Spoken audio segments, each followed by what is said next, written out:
Welcome to everyone attending this webinar facilitated by ICAHD UK, an organization founded in 2004 to support the Israeli Committee Against House Demolitions, ICAHD. We are a political organization. Our focus for mobilization is Israel's demolition of Palestinian homes and the displacement of the indigenous Palestinian population due to Israel's settler colonial policies that continue to happen both within the occupied Palestinian territory of East Jerusalem, the West Bank, and Gaza, and also within the State of Israel. Therefore, we are concerned about what is happening in East Jerusalem, and we need today's webinar because the Palestinian residents of East Jerusalem are fighting the entire Israeli system. The Supreme Court, the police, the municipality, settlers, and the government, all of whom have one goal, the Judaization of Jerusalem. Today, we feature two Palestinian women, Reem Hammad and Amani Mousa Odeh, who are on the front line as they face being displaced from their homes in East Jerusalem and then replaced by Israeli settlers. They will explain the history of their locality, what life is like for them and their families, how the proposed evictions and demolitions are being contested in the courts, and what it's like to be confronted in their streets with harassment from extreme settlers and the Israeli army and border and police brutality. We will also hear from ICAHD's Jeff Halper as we learn more about Israelis who stand in solidarity with these Palestinians and the bigger picture of Judaization of East Jerusalem. Well, we welcome all those who are with us today, and we are now going to begin with Reem Hammad from Sheikh Jarrah. Reem is a wife, mother, and teacher. Welcome, Reem, and tell us about Sheikh Jarrah. Hello, everybody. As Linda said, thank you first of all, Linda, and thank everybody who is, responsible for this webinar and whoever is watching as well. Thank you for being here with us. My name is Reem, and I'm a resident of Sheikh Jarrah. My family is one of the families who is facing forcible displacement, and this has been going on for years and years ago. It all happened. I'm gonna actually say a brief history about the area itself, the Sheikh Jarrah area. The Sheikh Jarrah area existed in the units on the Sheikh Jarrah, neighborhood existed in 1956 when the Jordanian government and the UNRWA had an agreement to build, units for refugees, Palestinian refugees who were forcibly displaced from West Jerusalem and other cities of Palestine like Haifa, Akka, all those, Jaffa, all those cities. And so the Jordanian government gave the land, and the UNRWA funded the building of the units. In total, 28 units were built on the land, and they were all given to refugee families, as I said, who underwent an application and an approval for moving into the houses. At that time, those families had to trade in their UNRWA cards in exchange for the units they're going to move into. And they were also promised to have those homes written under their names, so that they have documentations that they own the homes by the Jordanian government within 3 months, or within 3 years of moving in. And that never happened. due to financial problems that the Jordanian government was claiming they were having. And then happened the 1967 war, and the Jordanian government left Jerusalem, and Jerusalem was occupied by the Israelis. So it never happened. And in 1972, we were, the settler organizations had the first case in courts claiming that, these houses are their houses due to them owning the land. Therefore, whatever is on the land is theirs. So they started fighting us in courts to uh, take forcibly displace us again from our homes, and for them to come in and live in those homes. In 2008, the Hanun family and Al Ghawi family and part of Al Kurd family were forcibly displaced. They were kicked out of their homes in a brutal way and in an inhumane way. And settlers were, put in the homes. And now, all of us, seven families are facing eviction now, four of which are in the Supreme Court. Their case is pending in the Supreme Court. There is no ruling yet for any of them.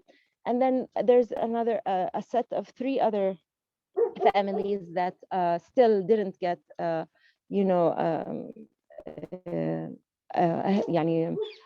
didn't get any answer back from the Supreme Court for the appeal that they applied for. We're here in the neighborhood, living our lives, our daily lives, like anybody would live their daily life, only with a twist. We have settlers that are neighbors, and most of those settlers are armed settlers. So go out daily.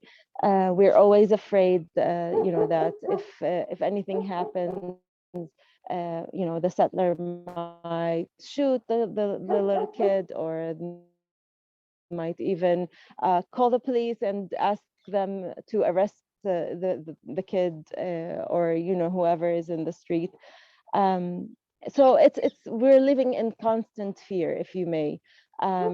This has been going on since 2008, and lately in May, things started to escalate due to the demonstrations. The neighbors and supporters from all over that used to come to the neighborhood, and we used to chant and sing, to let our voices be heard. And due to the courts, also to the courts rulings and all the courts events that has been going on during that time. And what we used to get in return is the soldiers would just come and would scatter the demonstrators using sound bombs, gas bombs, skunk water, which is really harsh water. It's kind of like sewage water with very harsh chemicals that stays on your body for the longest time ever. And if you try to take like 1,000 showers, it's very hard to get rid of, and it smells really, really bad. So they used to spray that on the houses, on the cars, on whoever is standing outside. Um, so that has been the case during that time. And then they decided to block the neighborhood. So we had been under siege for quite a while. Now it's they're not, the police is not there anymore. It's been about, maybe I'm gonna say, a week and a half that we've been without any police on the entrances. There is police coming back and forth in their neighborhood every once in a while, but they no longer check IDs, and they no longer not allow other people who don't reside in the neighborhood to come in.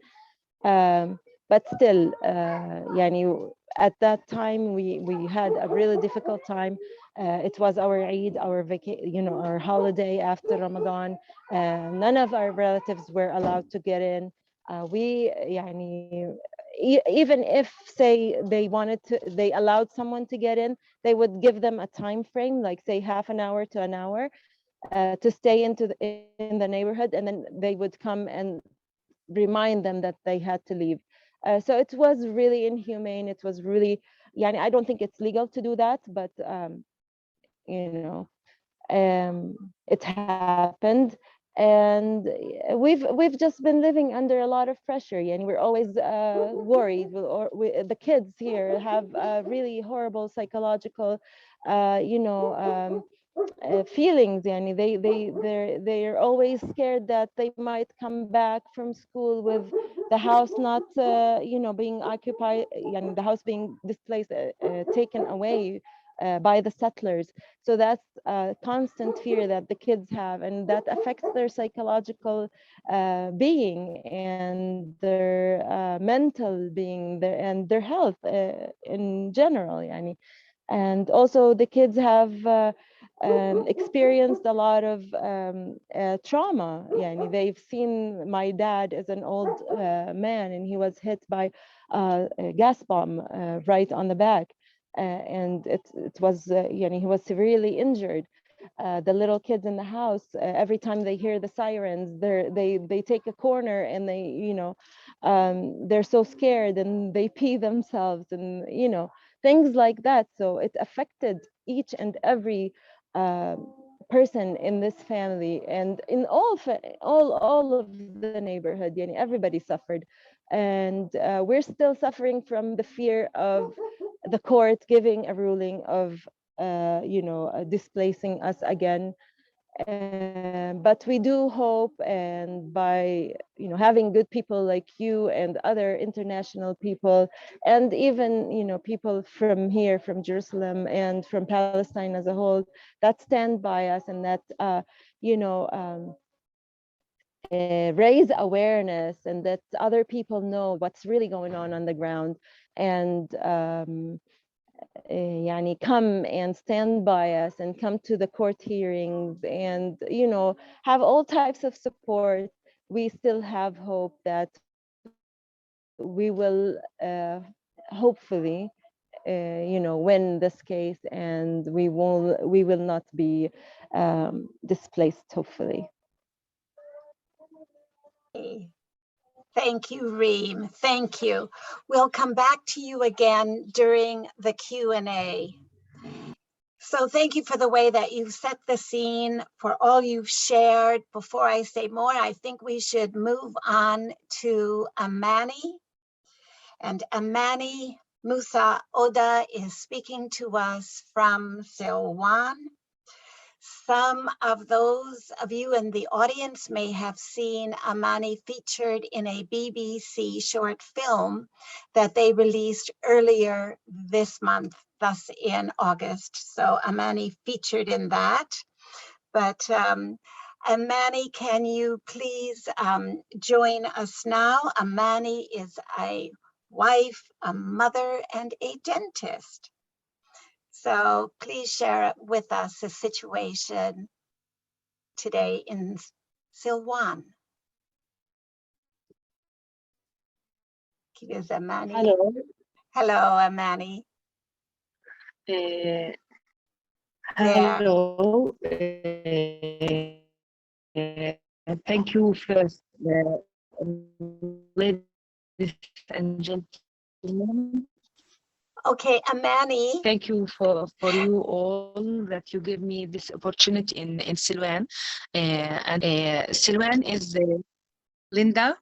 Yes, we You can hear you now. It's the connection is low. Your bandwidth is low. Let's try you again. I might have to come in if we start losing you, so you turn off your video. Okay. Okay. So I was saying that I am very thankful for this opportunity in order to send our messages in Silwan, and especially in Al Bustan neighborhood, because Silwan is a village near to the walls of the old city, Jerusalem old city, and we are 13 neighborhood. 6 of those neighborhoods have even demolishing orders or evacuation orders for the houses and for people who live inside Silwan. One of those neighborhoods is Al Bustan neighborhood, where I live. We are around 100 houses in the neighborhood. The 100 houses have demolishing orders at the 25 of at the 15th of August. We have a court and they freeze the demolishing order till February, but still there is 16 houses who have a demolishing order that can be held in any moment because they apply what is called community law at those houses. One of the houses is my house. Yeah, unfortunately, we are talking about my house and another 15 houses. The main thing that we do here in Silwan, we do a protest tent in order to send messages to the entire international world in order to apply the international law in Jerusalem, because we know that the best way to stop everything that is happening around us, from demolishing and from evacuation orders for people, is have more pressure from the international world in general. Everybody can be an influencer in his place and can change what is happening in the ground. For our neighborhood, for the entire neighborhood, we having the demolishing order since to postpone the final solution and the final decision till there is a final solution for the people here. But till now they rejected the plan that we put for the neighborhood to get permissions for 6th time, and now we have a legal and engineering committee that represent us in the courts and represent us against of the Israeli municipality in Jerusalem. But till now they refuse each plan we send, and each time they refuse it for a different reason. Because of the demolishing orders and because of what's happening in Jerusalem, in entire Jerusalem, Silwan is having like a daily clashes between settlers and people who live in Silwan, and we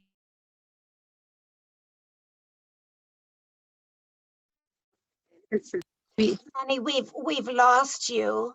We lost you for the last few seconds. Maybe you better turn your video off as you continue speaking so we can hear your message. Okay. So I was saying that for Silwan, there is a lot of problems that arise from the demolishing orders, and that says that it's not only that they will demolish the houses, but also there is problems that arise from demolishing the houses and the demolishing orders. One of the problems is that there is a lot of children arresting from houses, and clashes that happen every day in the streets between settlers and police, Israeli police, and people who are living in Silwan. I think that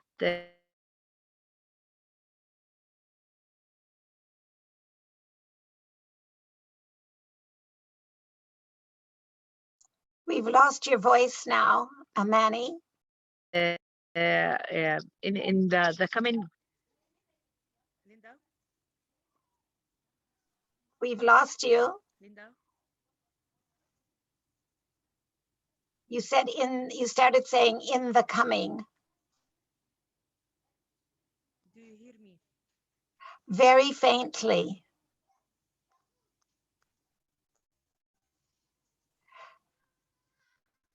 I think maybe you need to reboot, to log out and come in again. Should we do that? Suggest that, Malcolm? Okay. I think we'll move on to Jeff, and then if you can come back in. So we'll allow you to continue to share with us in a few minutes. Okay, Amani? Okay, Ken. Sorry about this, folks. Jeff, can we call on you to come in? Okay, so I will introduce Jeff. Jeff Halper is speaking to us from West Jerusalem. Jeff is the director of ICAHD. He's an anthropologist. He's taught in universities in various countries around the world. He's a lifelong social justice activist, a Nobel Peace Prize nominee. His latest book is Decolonizing Israel, Liberating Palestine, Zionism, Settler Colonialism, and the Case for One State. Jeff is going to give us a wider picture of East Jerusalem and Judaization, please. So Jeff, if you could come in now, and we'll get back to Amani when we can. Thank you, Jeff. Thank you. Unmute, Jeff. Unmute. Thanks for having me. And thanks to Reem and Amani for agreeing to speak to us. Their messages are very important. ICAHD is a part of the activist community here in Jerusalem, in Israel, Palestine.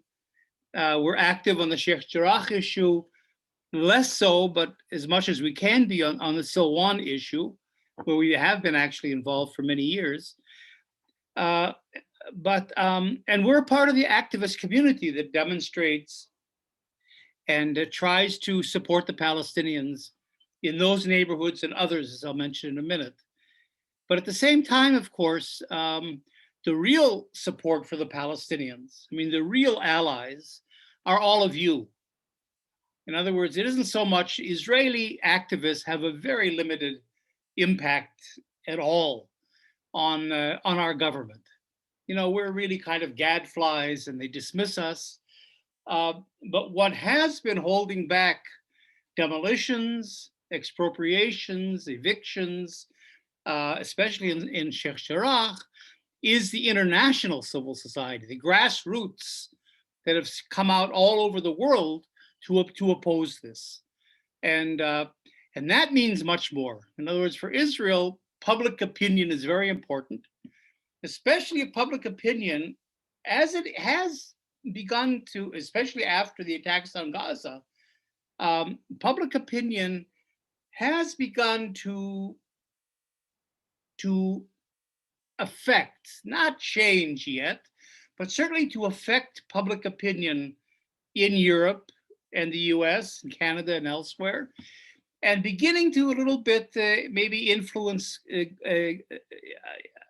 I think the speaking out, if it hasn't influenced governments themselves, it certainly has created a situation in which Israel is very wary of going over some kind of a red line.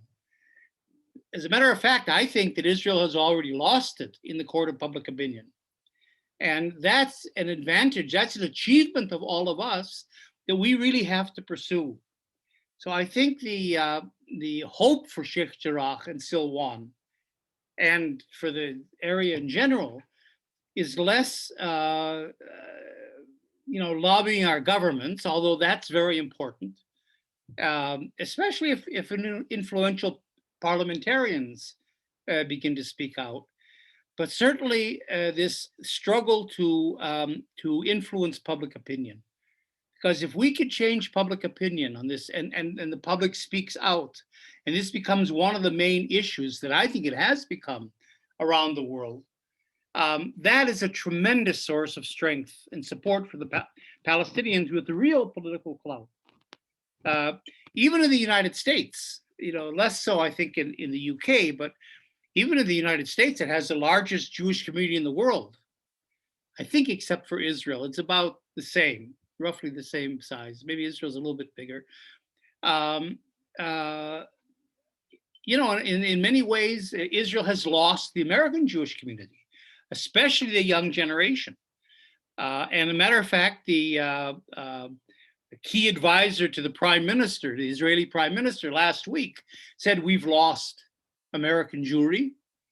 And all that Israel has left in the US is really the evangelicals, you know, in terms of a base of support. And of course, the Republican and Democratic parties that have both been pro-Israel for many years. But there are cracks in that as well in the young generation. So I think the idea of an alliance between Palestinians like Reem and Amani, you know, with you know, Israeli activists, I think ICAHD plays. So our role is partly to protest and be part of the activist community, but more so we're trying to take our message and our analysis and translate what's happening on the ground into terms that you abroad can then take and package into campaigns or integrate into the campaigns that you have. So that analysis we have on our website, we have a tremendous resource base for people that need information, and it's maps and it's articles and it's booklets and all kinds of informational materials. And that is really the key role that I think we're playing, helping amplifying the Palestinian voice. Let me put it that way. Trying to get their message, their distress, their needs out to the wider public, and then working with organizations in the UK and the US and all over the world in terms of then pushing the Palestinian case and particular issues in the Palestinian case into public, you know, into the wider public opinion and then into the halls of government. So what I'd like to do today is just take a couple minutes and put Sheikh Jarrah and Silwan in a larger kind of a context. So if Malcolm, and I want to just, because, you know, not all of us know the geography and the history of East Jerusalem. And so, you know, Malcolm, could you put up those maps? And I just want to take a couple minutes, but put what Reem and Amani are saying within a little bit of a wider political context for you to understand. So is this, okay. Okay, great. So here's a map of East Jerusalem. You know, the line here, you know, between the blue, the heavy blue, and East Jerusalem, of course, is the green line, as we call it, of 1967. So what we can see is in 1967, West Jerusalem more than doubled in size. And the process that's been going on all these years from 1967 in East Jerusalem, and to some degree in the West, well, in the West Bank as well, is a process that we call Judaization. That's a word people are a little bit hesitant to use sometimes because it has a vaguely anti-Semitic, I mean, Starmer wouldn't like that term. It'd get you thrown out of the Labor Party. Nevertheless, that is the term that Israel uses. That's the official policy term. There are policy papers of the government that say our policy is to Judaize the Galilee, we're Judaizing the Negev, we're Judaizing East Jerusalem. That's the term. And in fact, that goes back to our idea of settler colonialism in general that Linda began with. And that is that the whole Zionist enterprise for the last 125 years has been one basically of Judaizing Palestine, of transforming an Arab state into a Jewish state, transforming Palestine into the land of Israel. And we're in a very advanced stage, of course, here in East Jerusalem. So what you can see are several things. First of all, you know, Sheikh Jarrah is just across, pretty much just across the, I'm sorry, Sheikh Jarrah. Here's the old city here. So Sheikh Jarrah and Silwan, Sheikh Jarrah is here, Silwan is here, just above and below the old city. Silwan is much more, is adjacent. It almost touches the old city. They're all a part of what we call this inner area here around the old city.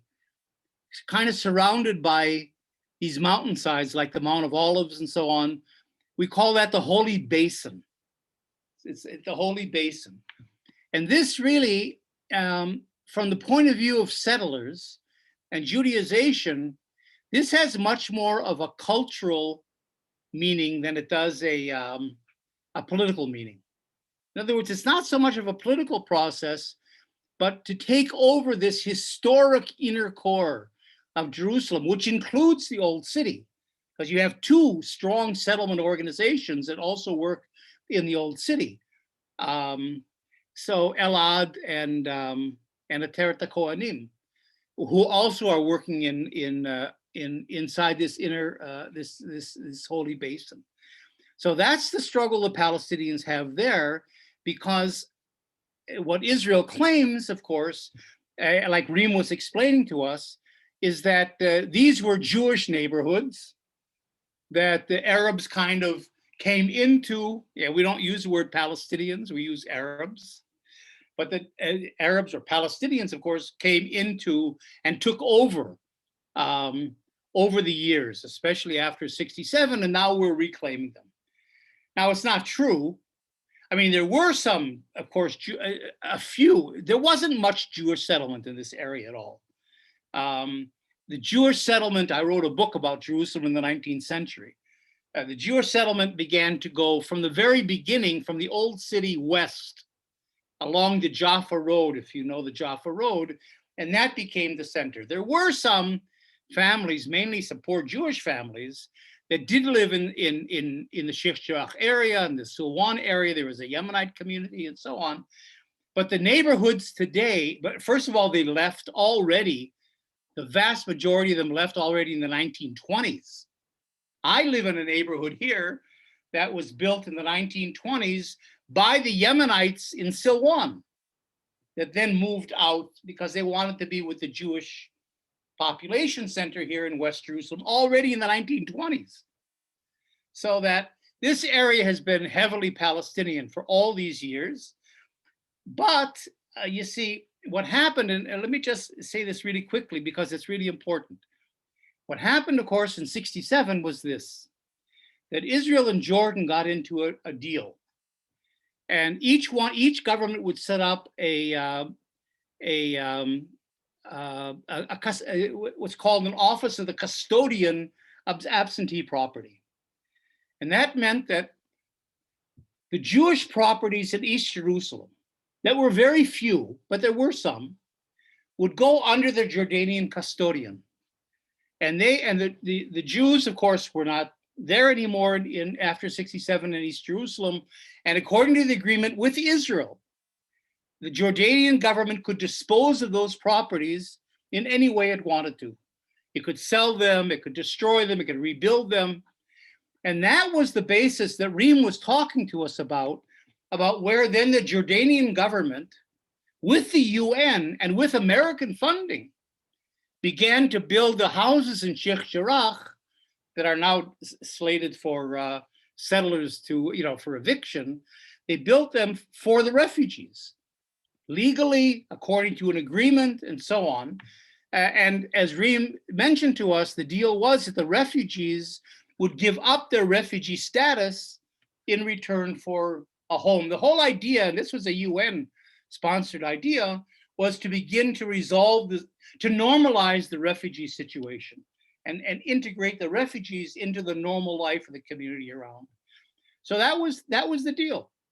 And on the other side, Israel was legally allowed to take all the Palestinian property of the 750,000 Palestinians that have been driven out of the country.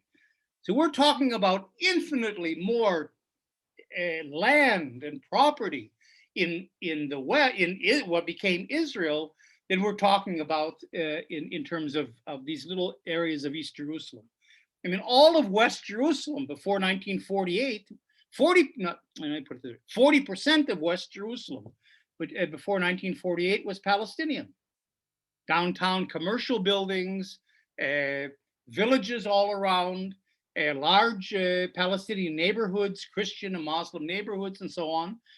And of course, in the country, you had all the, the 530 some villages that were evacuated and destroyed, all their lands taken. But as unjust as that was, it was legal in a sense, not really, but legal in the sense that that was a part of the agreement with Jordan through the custodian. Okay, now what happens is 1967. Now we get the Six-Day War in 1967. Israel conquers East Jerusalem and the West Bank and Gaza. There's no more Jordanian custodian. You see? So Jews now begin to go to the courts and say, because there were some Jewish houses there, and are beginning to say, we want our properties back. Now, because in those days, there wasn't great land registration processes, especially going back to the 20s and 1910s and earlier than that, because some of these houses go back to the 1880s even, and the settlers are armed with the highest powered lawyers you can imagine. I mean, they have millions of dollars at disposal. So even if Reem's family is absolutely right, it has no way of keeping itself in court for year after year after year after year. They don't have those financial resources that the settlers have. So even if the settlers have no case, they simply wear out the Palestinians and beat them in that way. So that the settlers then can go to the courts. They have the backing of the government, of course. They have the backing, like Reem says, of the police and the army. So it's a hybrid war against the Palestinians. It's legal, it's military, it's police, it's seeking the violent settlers on the residents as they begin to move into the neighborhoods, processes of evictions, processes of demolitions, all of this coming against the Palestinian population in order to Judaize the city. The problem is, of course, I don't know Reem's family's history in particular, but for most of the families in at least in Sheikh Jarrah, and in some in Silwan and other places, these are refugee families. Because in 1948, again, Israel and Jordan made an agreement where about 1,200 Jews, that was all that was left in the old city, were repatriated into Israel after the war in 48. And the thousands of the 40% of West Jerusalem, the thousands of Palestinians and their family, were repatriated to Jordan against their wishes. I mean, it wasn't, some had fled, some had been driven out. Others were simply relocated by Israel into the Jordanian side. All these are agreements, the custodian agreement, the transfer of population agreement, over the heads of the Palestinians. They had no say about it, and they lost all their properties in West Jerusalem. So you would say, okay, well, if Israeli Jews can then go back and reclaim their properties in East Jerusalem, why can't the Palestinians go back and reclaim their properties in West Jerusalem? I mean, if Reem's family is a refugee family, I mean, I've heard people in Silwan say, you know what? I'm happy to give my house to the settlers, but give me my house back in Talbia or Katamon or, in West Jerusalem where I come from. But it doesn't work that way because there isn't a custodian of properties on the Jordanian side anymore because there's no Jordan presence.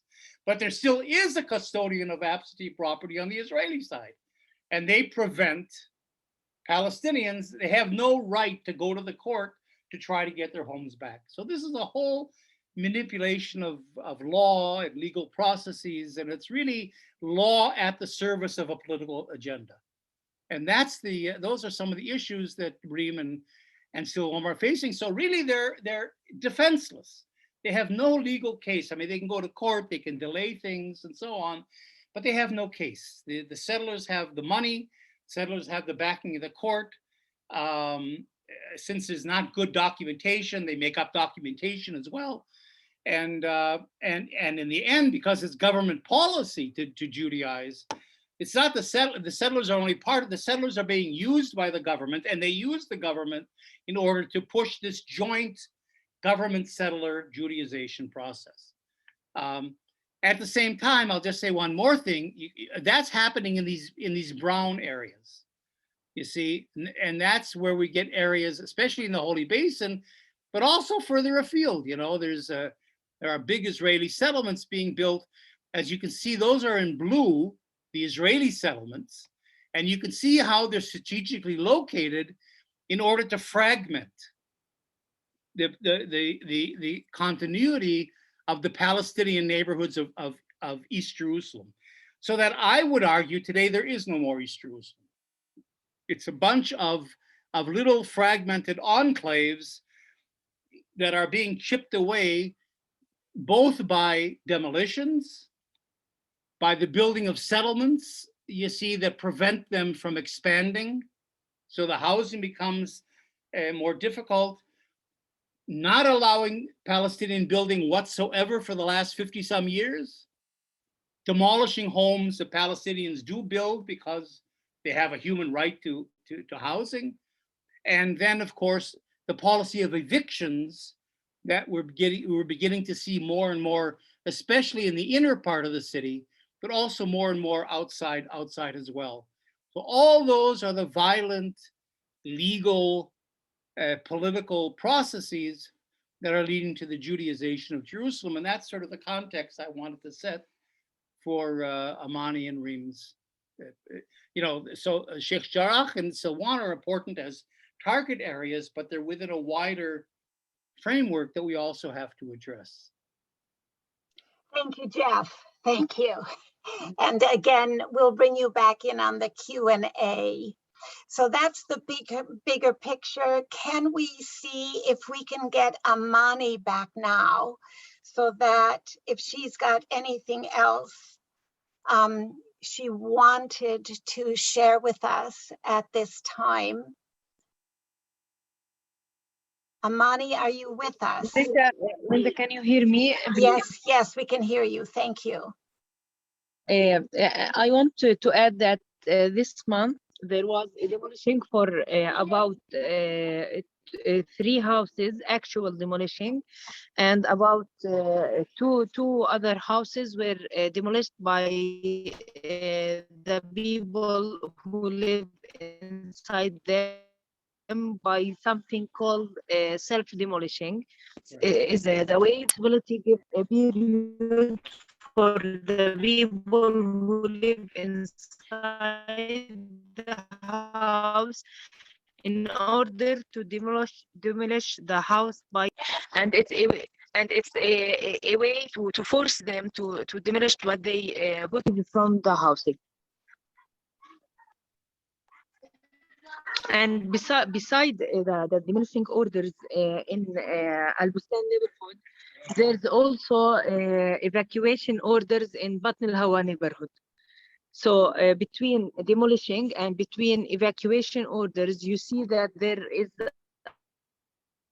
around 1,000 people in different neighborhoods who have to leave their houses and play a role in sending people outside Jerusalem.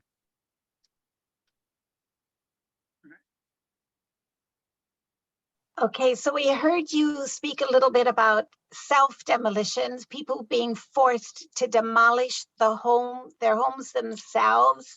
This is done so they save the cost of the fine that is put on Palestinians, because that can be thousands of dollars.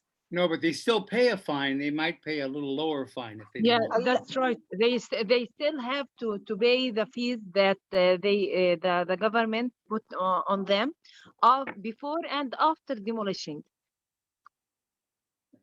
Okay, thank you. And then your second point, Reem, or Amani, was a little bit unclear. You were referring to another area in Silwan, not the Bustan area, but another area in Silwan with the threat of demolitions. With evacuation demolishing, there is Batn al Hawa neighborhood. Batn al Hawa neighborhood have around 86 houses that now we have suits in court against association, Israeli association that claims that those houses properties are for all Jewish properties before 100 years. Even that people that are living now in the houses have papers for the lands and for the houses. So they are under evacuation orders, and if the court say that they have to leave, they have to leave the houses.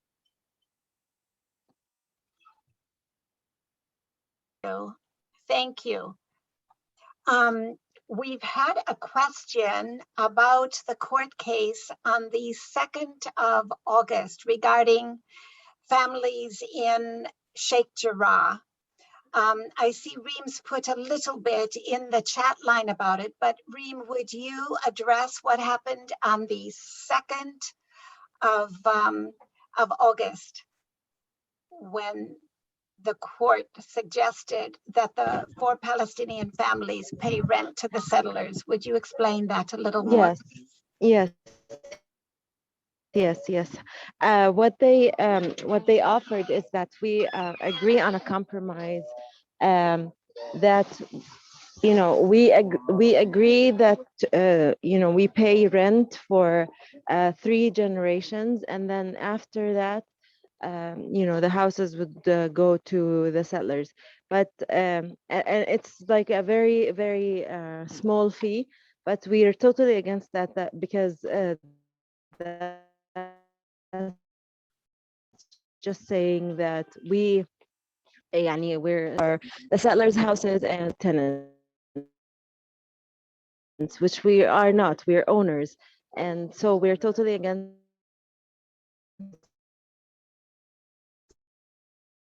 Okay, we've lost you again, Reem. that, and we're just patient towards ruling.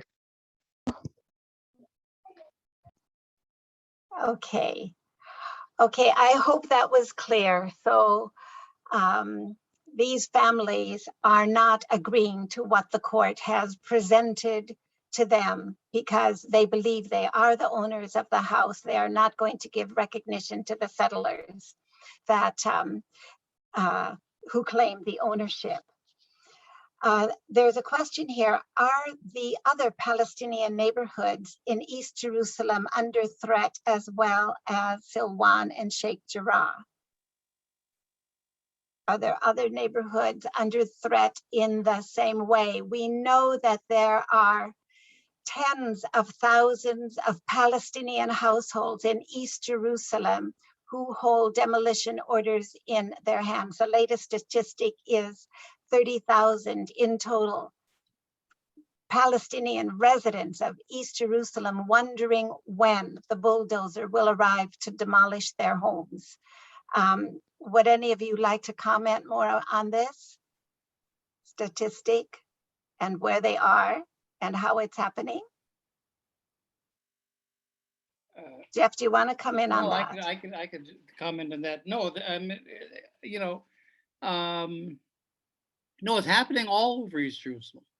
It isn't all like Silwan where settlers are moving in. The bigger settler moving in is building the settlements that then fragment and block in and close up the Palestinian neighborhoods. But the actual evictions are taking place more in this Holy Basin area, because that's where in other words, Israeli settlers don't want to live in Beit Hanina. They don't want to live in Sur Bacher. They don't want to live in Palestinian neighborhoods. They want to take over Palestinian neighborhoods and make them Jewish. And the neighborhoods that are important for them are the ones in this Holy Basin. And Silwan is really a word, but Silwan includes, Amani, you can say something about this. Silwan's a huge area. I mean, we use the word Silwan, but it actually includes many other neighborhoods. And you know, there's settlements now on there's 2 or 3 settlements on the Mount of Olives. There's a settlement in Ras El Amud. And one of the things, Malcolm, you put up the map once more. I just want to show one more thing. You see, what's holding back a more massive and rapid Israeli settlement of East Jerusalem is the fact you see this brown area, you see this huge brown area. It's Silwan and Ras El Amud and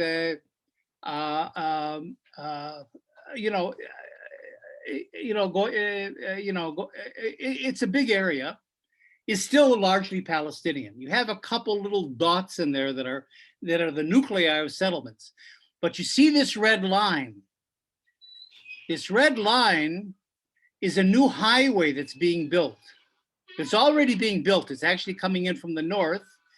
And it's a highway that goes right through East Jerusalem. There's going to be roughly 400 or 500 homes demolished for the right of way of the highway. You see, and what's happening now is that the settlers you're getting in Sheikh, Jarrah, and Silwan are settlers. They're ideological. They're willing to live. You know, they're the what's it called? The advanced guard. You know, the violent, militant, ideological settlers that are pushing a Jewish presence into the Palestinian neighborhoods and kind of creating there a presence. The vast majority of Jews that would come live there, normal Israelis, let's say, are not going to come into an Arab neighborhood. They're not going to go into Silwan. They're not going to go home driving through little alleyways. They don't want to, you know, they'd be afraid of that. So the meaning of this highway is that this begins to open up East Jerusalem for massive Israeli settlement, not of settlers, but of, you know, real estate, you know, normal people looking for Arab-style houses, and they'll build new neighborhoods because there is a lot of land, especially around the Ras El Amud. Well, around the Ras El Amud area and the Atur area that's open. I mean, there's a lot of open land in that part of East Jerusalem that you could build massive settlements in. So once the highway comes in, then you have a normal Israeli presence. That's what a highway does. It normalizes. Now you'll have a petrol station, you'll get restaurants, you know, you'll have traffic, there'll be police around, and that will give them an access. You don't have to go through Arab streets to get to your house because the access, the entrances and exits will serve the Jewish communities, not the Palestinians. Like is true in other Israeli highways.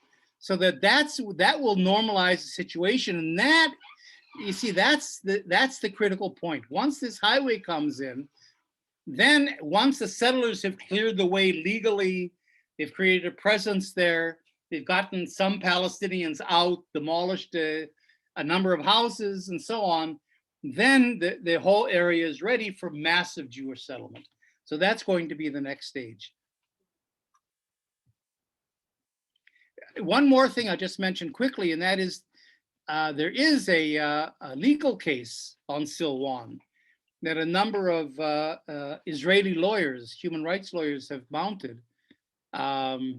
Michael Svard is the head of it, but there's also some very prominent Israeli international law people. And they're claiming, you see, they're trying to get around this whole issue of legality and proving ownership and deeds and all the stuff that allowed the settlers to win, basically. And they're saying, and there's a new kind of a development in human rights law, they're saying that people have a right, the Palestinians have a right to housing, they have a right to their home, they have a right to security, they have right, it's a basic human right, and that trumps any other kinds of issues of deeds or who owns the property or whatever.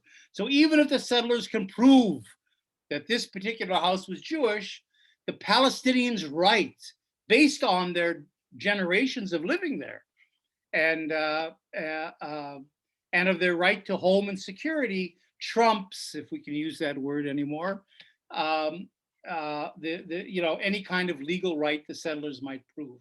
So that might help a little bit. We'll have to see, but nevertheless, again, public opinion is really crucial in the UK and abroad, and speaking out on this issue and making it a public issue. Thank you, Jeff. Okay, I don't see any other questions in the chat line at the moment. Let me put something to Amani and Reem about whether or not you have met with the British Consul General. Now, we know that the British Consulate is located in Sheikh Jarrah, and we've been encouraging the new British Consul General to come and meet the people in Sheikh Jarrah, meet the people in Silwan. Would you comment on whether that's happened, and indeed other diplomats coming in and journalists? If you'd like to comment on that, please, in our final minutes. Reem or Amani, who is ready to respond, please. Linda, we know that the freezing of the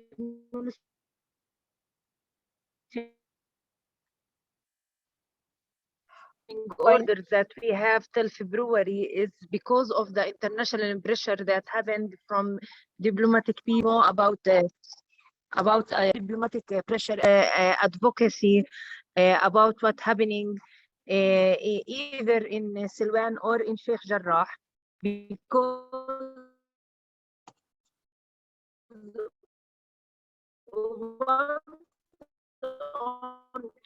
2008, Hillary Clinton and postponed the demolishing orders of Al Bustan neighborhood for 10 years.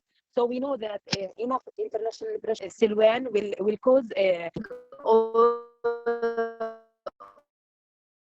or even more than postponing, to stop what is happening in Silwan. We hope. Okay, so I think I understood you were saying that international pressure has been key from the time going back to Hillary Clinton, pressure that was put on.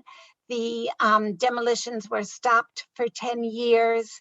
And right now, the way that demolitions have been frozen on some of the houses is due to international pressure. I hope I understood that correctly, Amani. That's right, Linda, that's right.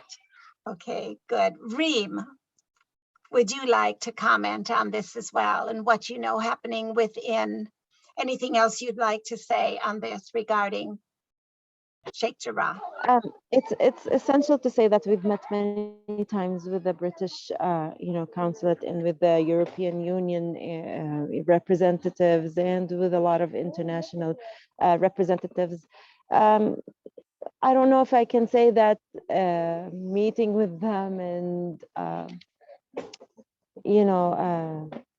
talking to them have any effect at all, but it did help a little bit. Yes, I can say that, but it could have helped more, and they can put a little bit more pressure on the case of Sheikh Jarrah, I think. Mm-hmm. We found over the years that many of the diplomats are very well informed. They report back to their governments, but those in power back at home, don't move on this. That seems to be very frustrating, but we think we must, again, keep the pressure on them. Amani and Reem, I'd like you to think about your final messages to those listening to you today. While you think about that, Jeff, would you like to respond to any of this? Do you have a final message before I go to Reem and Amani? Can you unmute, Jeff, please? No, no, I just to emphasize what I said, and that is to whatever groups you're involved with, or if you're just activists on your own, plug into the materials on the ICAHD website, talk to you, Linda, and the others of ICAHD UK, which is a part of a larger coalition of UK organizations on this issue, and of course make contact with the groups, Palestinian groups as well on the ground through Amani and Reem, and together, speaking out like this, having campaigns, integrating our materials into campaigns, trying to meet the politicians, but really, I think Reem is right. I mean, we've met with consulates and diplomats for dozens of years, and it means nothing. They have no authority. They're not the policymakers. That's done back in the governments, in my view. So the most important thing is to raise public opinion, and public opinion will begin to have, if it's focused, will begin to have its impact on government. And that really, I think, is the Palestinians' main strategy for hanging on until, well, I won't get into it now, but I'm involved in what's called the One Democratic State campaign. And I think the only antidote to Judaization, this is what I write in my new book, Decolonizing Israel, Liberating Palestine, the only way to get out of this Judaization settler colonial process that Reem and Amani are being victims of now is to decolonize the entire country, to take the entire country, turn it into a democratic state for all citizens, equal citizenship for everyone, refugees come back, and then this whole dynamic of one group over another, one group replacing the other, having to fight the other, and so on, that whole dynamic begins to disappear as decolonization neutralizes the Judaization process. So in the end, the larger solution isn't going to be neighborhood by neighborhood. It's going to be taking the entire country and decolonizing it. Okay, thank you. Thank you. Amani, are you ready? Can we try to hear from you again? Any final comments for us? Yeah, Linda.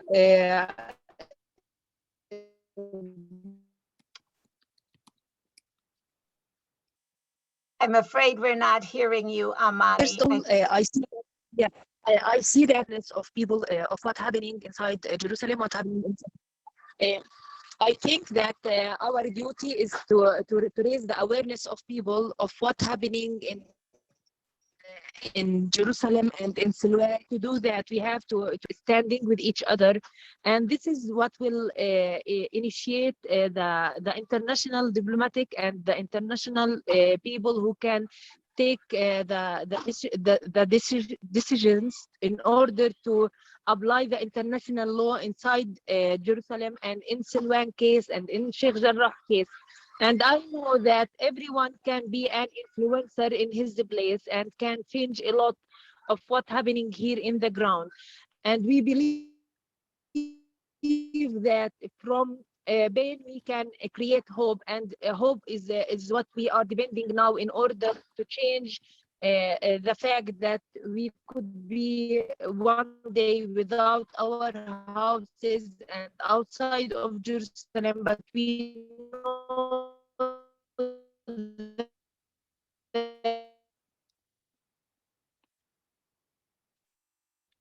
We've just lost you again, but you're encouraging us to stand with you, to be with you, to keep hope alive.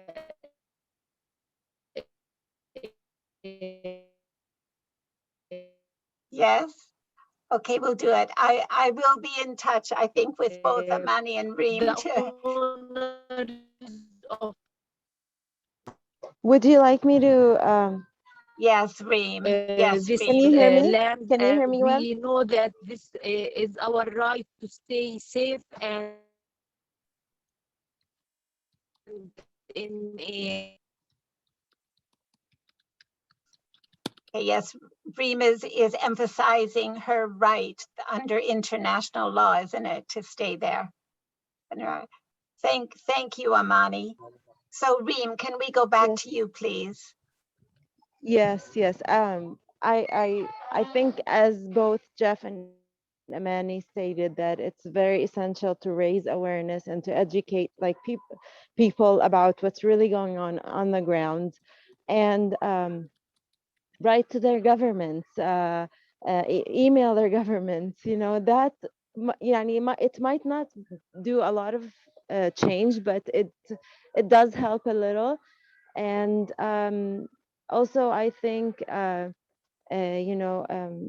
letting people know that we're just humans, just like any other human who has the right to have the basic essentials of living a life, which is having a roof on top of your head and being protected and living in a safe environment. So we're all humans, and this is ethnically cleansed. We shouldn't be displaced. We shouldn't be uprooted from our neighborhoods and our land. So I think all good people stand, and all humans stand for this basic right. And we hope that people like you will have change, and will put pressure on their governments to in order to have change, and in order to for justice to be served. Excellent. Thank you. Thank you, Reem. I want you to know that certainly on the ICAHD website, Jeff was referring to all the resources we have it, and we do have information there about our campaigns. Malcolm put out the special section that we have on East Jerusalem itself. There's a link there so you can find your MP. There are sample lobby letters along with background material. So use the information you've heard today from Reem and Amani and from Jeff, and prepare your letters and contact your political representatives.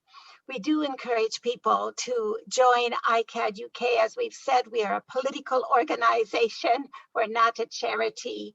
We look for ordinary people from civil society to join with us in our campaigns, not only on East Jerusalem, the wider home demolition issue in general, JCB, the bulldozer company, NSPCC, and so forth. That information is on our website.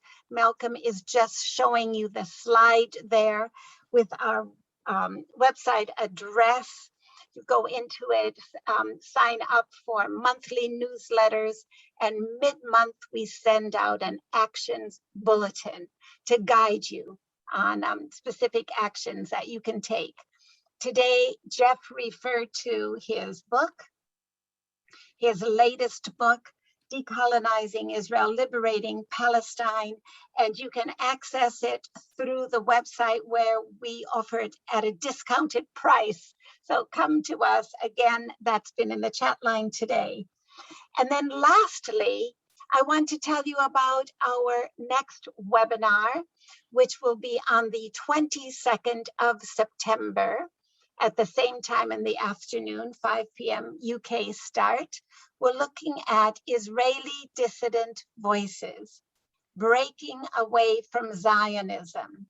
So these are Israelis who've stood against the tide, stood against the government, challenged Israeli rhetoric and what it's meant for them to come away and then try to educate not only other Israeli Jews within Israel, but educate people internationally. So you'll hear of that story, and LiveNet is doing some really extraordinary research on the current new Israeli dissidents as well, and what's happening, and the whole thing of going into an exile because of it. So through our website, you can register for that webinar. Join us then. I want to end again by thanking our three speakers for joining us from Jerusalem. I'm sorry that the connections in East Jerusalem were not strong. It is yet another demonstration of the challenges that they face. Thank you for your patience being with us. We will put more information out and we'll clarify points as well and messages to make sure that that it's heard to an international audience. Okay, so we'll bring this to an end. Thank you again for joining us, stopping during your holiday season to give us time as we remain together in the struggle, working for the end of settler colonialism and a one democratic state with peace and justice for all. Thank you. Goodbye. Thank you.